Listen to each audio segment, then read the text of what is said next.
হচ্ছে হাদিস। যখন আমরা সহিহ হাদিস পড়ি,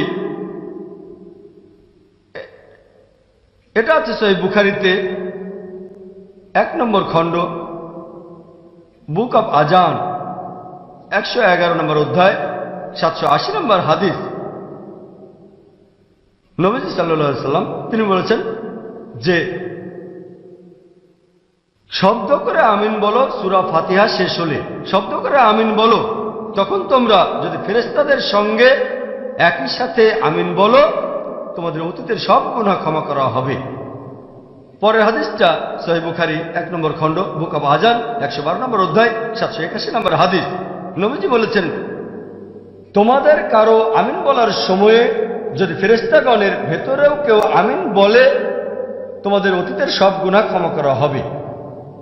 সহিহ বুখারী 1 নম্বর খণ্ড, বুক অব আজান, 113 নম্বর অধ্যায়, 782 নম্বর হাদিস। নবীজি বলেছেন, যখন ইমাম বললেন গায়রুল মাগদুবি আলাইহিম ওয়ালাদ-দাল্লিন, শব্দ করে আমিন বলো, তোমাদের আমিন বলার সময় যদি ফেরেশতাগণের কেউ আমিন বলে, তোমাদের আগের সব গুনাহ ক্ষমা করা হবে। আমি এখানে সহিহ বুখারী থেকেই 3টা হাদিসের উদ্ধৃতি দিলাম যে সূরা ফাতিহার শেষ শব্দ করে আমিন বলতে হবে। একইভাবে সহিহ মুসলিমে সব মিলিয়ে মোট 6টা হাদিস আছে।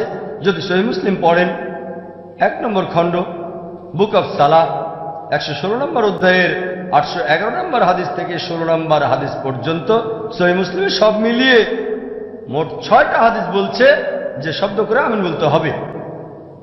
আমি এখানে আপনাদের 9টা হাদিসের রেফারেন্স দিলাম যেগুলো বলছে যে শব্দ করে আমিন বলতে হবে।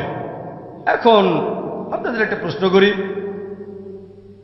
এখানে কে সঠিক, হানাফি মাযহাব নাকি শাফি মাযহাব?